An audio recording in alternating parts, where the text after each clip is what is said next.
Are we live? Looks like it. I'll hope for you to come. Doing a procedure here and yes. And yes, Julieta, already seeing you. Thank you very much for stopping by. In this Facebook Live, I will talk about educating with purpose. How can we unite the idea of living with purpose with the education? How can we educate ourselves and others with purpose? How can we live the truth of our being in whatever context we may be? How can we take purpose to schools, to learning places, formal or informal? How can we be more purposeful in all our life cycle? These are some of the questions that I will try to answer in this Facebook Live. Please, as usual, this is my first Facebook Live in English, so please forgive any misinterpretations, error spellings and such along the transmission. And please enjoy it, participate, ask questions, make suggestions, because it's much more easier and fulfilling to address the issues that you may bring and co-creating with you this live. So please, no further do's, and we will go further. Purpose with education. First of all, I believe we should, as in many cases, start with the base definitions. So if you think about the word education, education comes from the Latin educare, or from the similar educe, and they both point to the fact of, or the idea of, extracting the best of us from within and using that richness that lives within us and projecting it and giving it to the society, contributing it all around to people near us that go beyond our own interests. So educating a person, educating us, is in fact learning how to take those assets, those richness that live inside us, and give those to the benefit of all. And of course, we must consider two major perspectives: the inside perspective and the outside perspective. And so it's like a dance between our internal world, our own makeup, our passions, interests, ways of being, and our external needs, wants, contexts, jobs to be done, activities, and all sorts of perspectives and realities that we have to deal with every single day, of course. So this is the dance we need to make. One more time, the dance between our internal world and the external world. And there are several sources about it. Educating with Purpose has quite of a journey by this time, although we are not used to thinking about purpose and education in such terms, not in broader terms, not in mainstream terms, so to speak. But if we think about Aristotle, and Aristotle is the major figure in the theory of and philosophy of purpose, if in more classical terms, because of his telos, like finality, like the end to something, the end of something, of a being. And Aristotle said that one of the strengths of the youth was because they are full of life, they are full of purpose, and they are full of dreams, and they are much more easy to propel and to inspire and to ignite than the other ages and the other stages in our life cycle. And so Aristotle identified Thales with more strength in the youth, and he told many things that now we heard to more than 2,500 years later, regarding the inspiration that youth lives and the differences between generations, between older generations and youthful generations, and some suggestions that he makes for the older generations grasp some of the youth ignition, so to speak.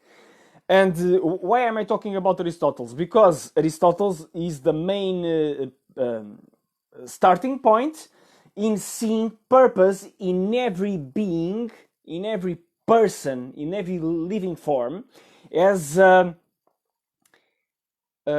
result of its function in nature and in all that is.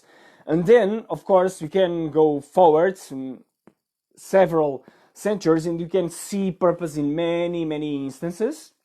And the main way we see purpose today, or back into the 20th century, was in Viktor Frankl, that started logotherapy. And then logotherapy was applied in several other branches of psychology, including the positive psychology and the specific purpose-driven psychology, namely the studies and researches of the impact of purpose in education, which are mostly taken by guys like the author of Flow, that has a very hard name for me to pronounce, but it's Mr. Mihaly, and Mr. William Damon and Mrs. Kendall Cotton Brooks are two other figures that are considered in making some studies around purpose. And so, this dance of purpose in our society can be seen as a dance between our internal world, to making things very clear, and our external world, the way we see it.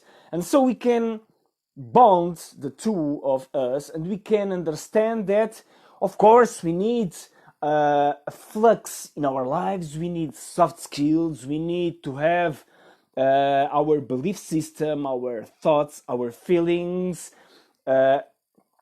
united and paired to express our own uniqueness, our own creative expression in the way that produces meaning, joy, and fulfillment for us to unite the external results to the internal gratification, to the sense of meaning, to the sense of belonging into the world, to the sense of taking our own piece and putting it in the puzzle of all there is in this world.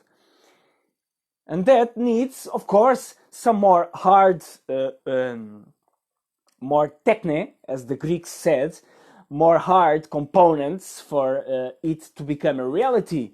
Yes, we need structures to function in the world, especially in the professional and the business world. We need procedures, we need processes, protocols, systems, methods. Yes, for sure. But those hardware type of things and those hard skills, the skills that allow us to make things, need to be paired to the more intangible and soft and the ethos, the pathos, the flux realms of life. So when we think in educating with purpose, I'm thinking mostly in setting contexts in educational um, realities that allow us to thrive on this dance, that allow us to get, of course, all the hard stuff, all the hard learnings, the hard in the sense of manifested, concrete, and put into action applicable type of skills and competences and capabilities, talents, gifts for sure, but respecting our own uniqueness, addressing our own diversity, not making tabula rasa, not making equality where it doesn't exist, like in a boarding room or in a schoolroom, pardon me, that putting us sit in a chair and the table, all 20 or 30 people inside the room, those 30 people, 20 people, no, are different. All, each and every single one is a different person because we are different from each other. So the learning process should be customized, should be specific to each and every one of us, even if the process of coming together to share learnings and developments, to bring forth creations, projects, teams, is by necessity shared in several moments.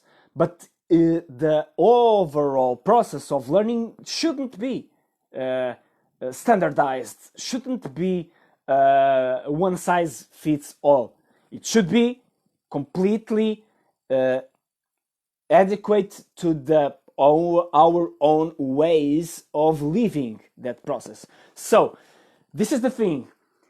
We should, especially us that are more growing up, that already had a path into the tradition educational systems, we should first of all start by understanding that we should leave those ways aside and we should revise our own beliefs about what learning is, because we must choose, we should go for the ways that are most suited to our own nature. And we shouldn't compare ourselves regarding those ways, because when people, some people learn better by reading, that's my type of learning. Other people learn better by non-cognitive skills, more experiential skills. Other people are more, of course, now the technical terms, more synesthetic. Other are more auditory people, or are more visual, spatial people. Depending on type of intelligence they have, more developed, or the sort of combo of intelligences, because we have a combo of intelligences, and intelligences, like I've told in another transmissions and other lives, are by definition perceived by our own ways, our own filters and lenses in the society that we are living, according to the prevalent theories, according to the prevalent ways of looking at ourselves and others, according to the paradigm, that we share. And so we must understand that, and we must go have the courage to choose the ways that mostly appeal to us. And so at this time, before I introduce the archetypes by William Damon, youth purpose archetypes that I believe are very much of use, not only for the younger people, but for us, because they are based in a study made by Mr. William Damon in his Stanford Center for Adolescence. I will ask you, do you have any questions? If you want, please make your questions, your comments, bring them to the table. Please forgive me my English mistakes. I hope you are understanding the transmission okay. I believe so. So, like I was going to say, the archetypes that Mr. William Damon came forth were like 4 or 5 if you consider the excluded scale archetype, because Mr. William Damon didn't want to include the scale, the archetype for destructive behaviors that he identified. He identified some youth with destructive behaviors that he chose to keep outside the scale because it didn't fit the overall concept of purpose as such, because intended destructive behaviors, of course, don't adhere to the positive, creative, generative approach in life, and as such, he excluded the destructive archetype. But then he considered other 4 archetypes. The first of those is the disengaged archetype. So the disengaged type of person or behavior expressed as a role as such expresses the person who doesn't give I don't care. It's the type of people who say I don't care. I don't know, but I don't care. I'm lost. I don't see any meaning in any of this. I don't reveal myself in these schools or in these lectures, in these textbooks, in these contents. I don't care. I just want to do other stuff. So this is the type of disengaged person, disengaged role, because the person is so dissociated from the learning and development contexts that he or she lives, that she disengaged from purposeful activity. And so I'm seeing your questions. Julieta, you are asking me, what are your thoughts on school grades? I find it so limited and it closes doors to many, as, and you well said, we don't all learn this in the same way. Yeah, well, I believe school grades shouldn't be comparative and shouldn't be a condition for access, to be completely direct in my answer. I believe school grades should be seen as a measure of hard skill, hard set, hardcore capacities, competencies, learning results measure, yes, but should not be used for learning opportunities access, should not be used as labels for capabilities or potential, to be more specific, for potential assessment, although it is inevitably a dimension in learning, but for sure it shouldn't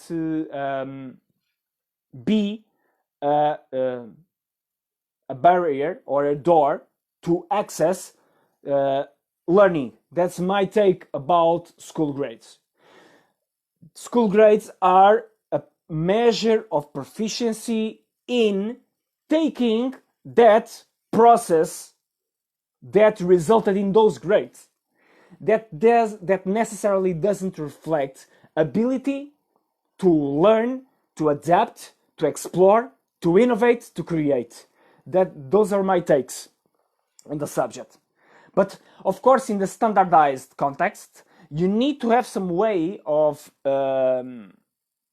assess how the individuals progress across the range of alternatives and possibilities and levels of teaching. So I can understand the finality, especially in a industrialized system of education that still is the prevalent one, although it is changing. So I believe school grades should be a more balanced measure of this dance I'm talking about.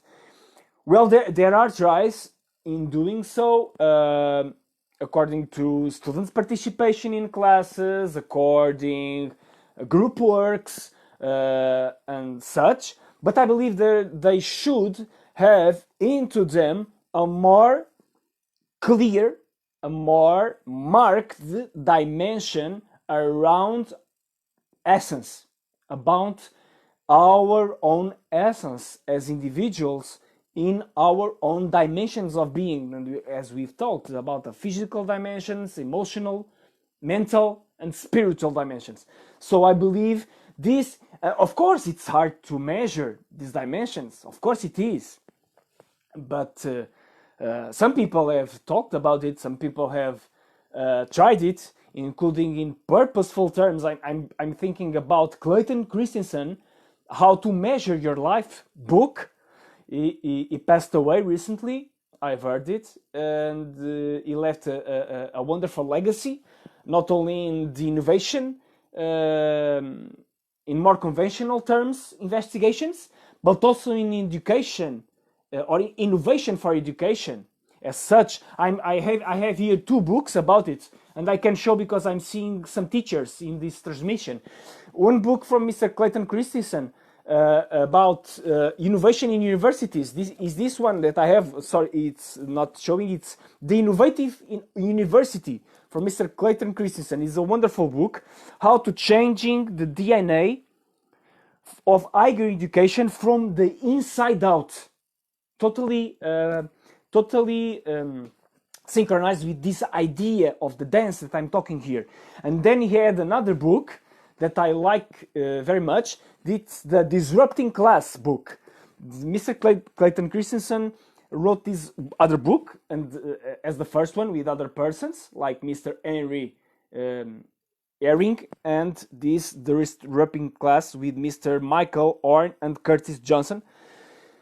And this Disrupting Class book, How Disruptive Innovation Will Change the Way the World Learns, it's very much interesting, very much applicable, to our own context. But just to say that I do believe that this type of theories are already available, for sure. They are part of our own opportunities of assessing this type of. We can go to Amazon, or we could go to a website and download or buy a book around this series. But that's much a given in these days. The thing that matters and that it lacks the most, it's applying those things, applying these things in a more broader scale, because those things are already being applied in several contexts, in several schools. These books are mentioned several case studies about some specific punctual applications, but they don't. They address the issue that the system doesn't consider them as priorities still, but that is changing. And in this COVID-19 context with the teleclasses, we are seeing, yes, a very nice opportunity for change to happen in this regard. Yes, for sure, I believe so. Anyway, like I was talking about, I was introducing, and thank you for your question, Julieta, very nice question. I was talking about the purposeful archetypes for youth, and the first one was the disengaged, the people who, I don't care, I don't like it, I don't see any meaning on it, so I will not engage. I will go by, I just go to classes, or I miss classes, I don't care. That's the first type of purpose, very non-existent in the sense of taking charge, taking responsibility for purpose. So the next level is the dreamers level, as Mr. Damon uh, put it. The dreamers are the people who have engaged in imaginative thinking, they had big dreams, or they think they have a dream, but they're still in their head. They didn't go from dream to action. They didn't apply the pairing that I've mentioned in the others in other Facebook lives in Portuguese, that it's the action reflection pairing, action reflection, like a cadence, like a rhythm of being and acting as such. So the dreamers are in the thinking, imagining type of behavior still. But of course they are getting some energy from it. So they are in the first responsibility, taking charge stage of purpose, so to speak, in this spectrum of development. And so they have their own, they are in the way, they are not progressing in terms of results, but they have, in external results at least, but they have the at least the aim is on purpose. And so it is a stage that prepares the next stage, that it's the stage of the dabblers, as Mr. Damon called them. The dabblers they are experimenting, but they are living things. They experiment, they explore, but they live things. They still don't have consistency, but they go and they try, they test, not in the sense of testing as such, but they are going towards a more ample way of being engaged with their own purposeful dimensions. So they are they are at an advantage here because because they are already making things happen. So they are already having the knowledge base in reality in some ways to understand how do they react to different things, how those different things speak to them or not, what are the things that mattered or can matter the most to them. So they are in the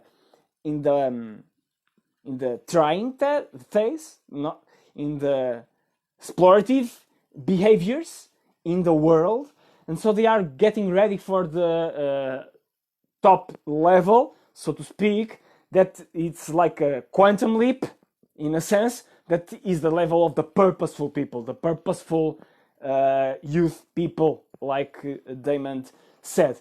And the purposeful people are the people who are already engaged in consistent practice around their purpose. They are putting efforts onto concrete directions that from which they derive a sense of meaning, a sense of significance, a sense of usefulness in generative, creative, inspiring ways for them and others. They are being useful for others, of course, also, even if not in not so clear terms. But the main thing here is they are being, they have habits of purpose. They have habits of learning and contribution arising from their deepest dimensions of being. They are putting those passions, those interests, capabilities, competences into serving others, into serving interests that unite their own internal worlds with the external worlds that we have seen before. So this is the purposeful people. They are really the core of the they are the core of the model from Mr. Damon, and all the model in Mr. Damon tries to make people progress towards being purposeful, starting with youth, because that's where the most potential for impact is, because we have a much more broader life cycle of purpose. If we started earlier, the sooner the better, of course. So Mr. Damon is just using common sense in saying that we should and we must make room for purpose in our schools, in our educational system, in our parenting, in our sports involvement with kids, and every type of hobbies should be used to allow that the youth live with a sense of significance, with the results, but yet free and playful and engaged from the inside out type of life. Is that its purpose? And Mr. Damon has some suggestions to make, and I will read them. I will read them from the book, The Path to Purpose, one of my favorite books of purpose, all-time favorites. I believe I've mentioned in one of the first transmission, I believe, in Portuguese, not this one. This is the first transmission in English right now, but I will read it just for you to look for some of the crucial factors that Mr. Damon identified for developing, nurturing, and propelling, inspiring purpose in youth, that I believe that should guide us, inspiring our own purpose. Yes, no matter what age we are. So, Mr. Damon talks about nine pearls, nine set of factors that he believes are crucial. So, first one, listen closely for the spark, then fan the flames. Listen closely for the spark, then fan the flames. Listening with presence, ourselves and others, and then nurturing, uplifting the other into living that appeal, that inspiration, that aspiration. That's the first one. Second one, take advantage of regular opportunities to open a dialogue. Be very, very attentive when others are speaking about their own wants, interests, passions, activities, things that spark a flame in them, things that ignite their sense of being, and then use them to open conversations, engage in dialogues. That's, I believe this is crucial for parenting, especially, and for having other type of parenting type of mentoring with youth type of activities, like sports activities, like training, coaching, and any type of presence within the young people set contacts and sets. Third one, be open-minded and supportive of the sparks of interest expressed. Of course, we've talked about it. Fourth, convey your own sense of purpose and the meaning you derive from your work. This is, I believe this is a major, I would love to hear this one much more growing up from the people I've taken contact with. I believe this is a major one. Why do you like to do what you do? Why do you like being a teacher? Why do you like working as an accountant? Why do you like making a financial audit? Or being a commercial account manager?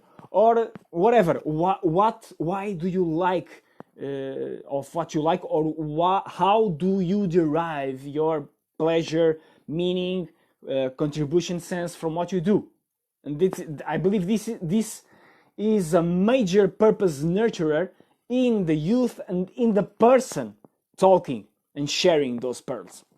So, fifth, impart wisdom about the practicalities in life. This is a major also, and one of the faults in our current educational system is precisely this one, because we talk about a lot of stuff, but many practicalities of life are set aside.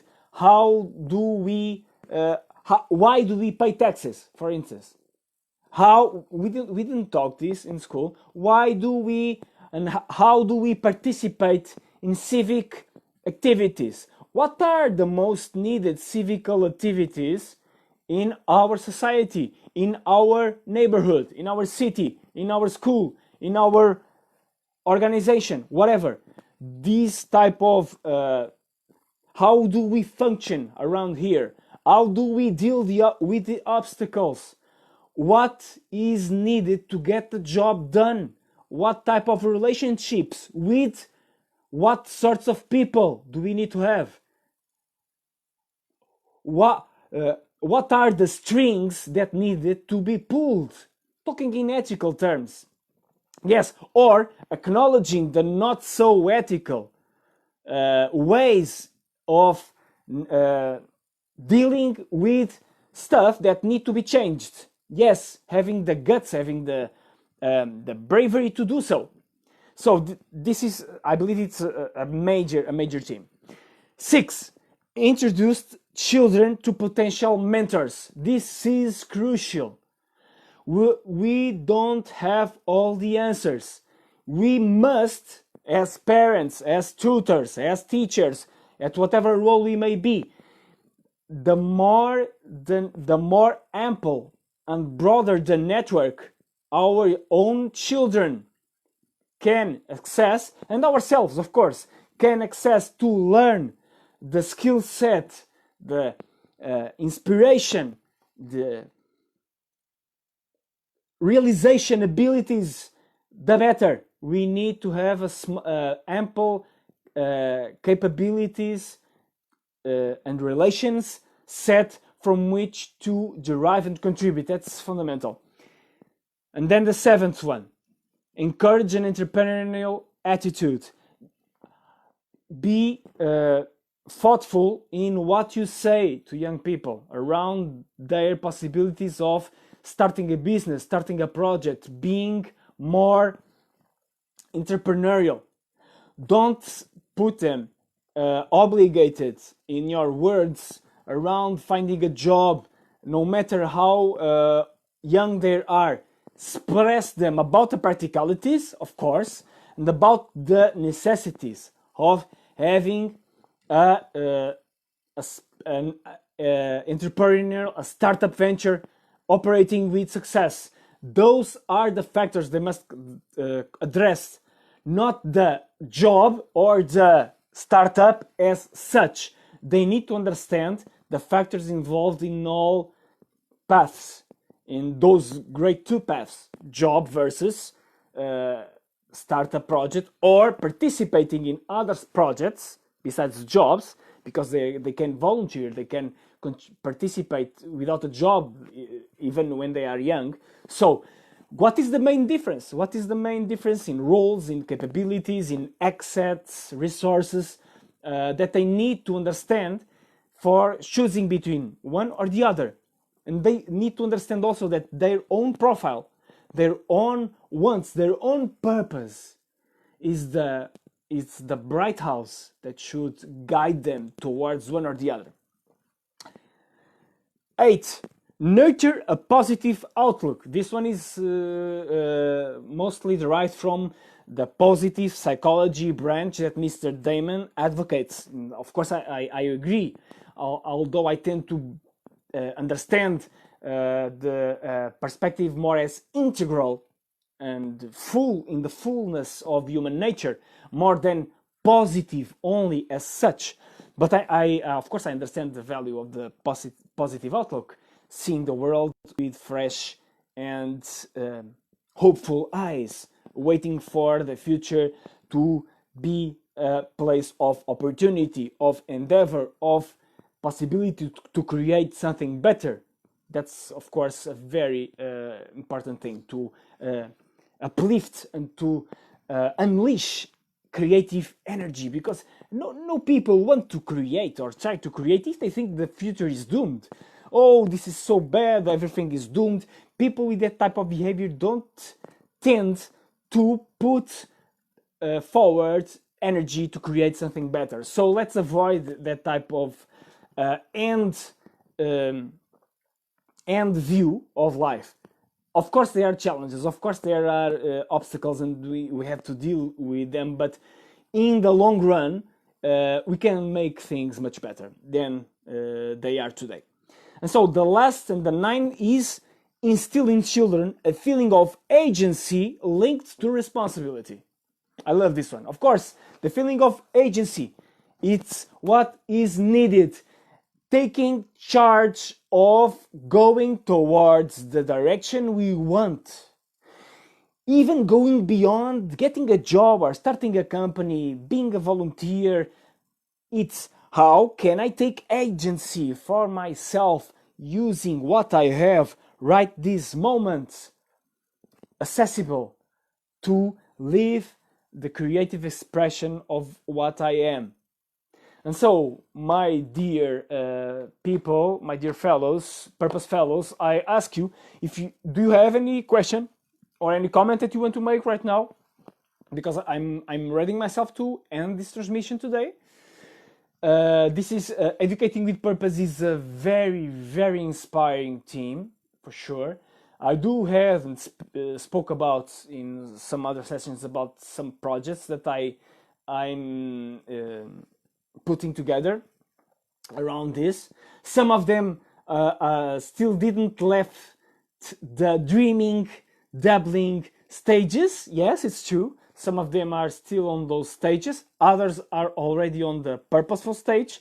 But the main thing here is that education is a major theme for our society improvement. Really is. I believe, of course, I'm biased by my own perspective as a coach, consultant, trainer, teacher.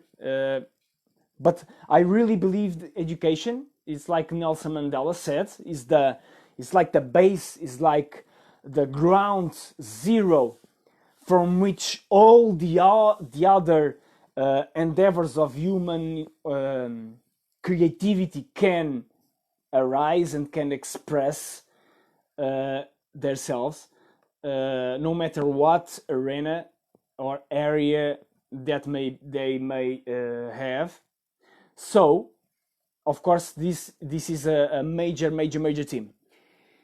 Thank you so much for watching. Thank you for your comments. Please, if you want, send me a private message. If you want to share some idea, ask some question, or of course having my own support in a purpose-driven session or journey, please send me also an email for julio@juliobarroco.com, and I will have my arms open and my eyes ready to read and watch and hear from you. Please take care. We'll talk soon. Tomorrow we'll return with another Facebook Live. Kisses. Bye bye. Take care.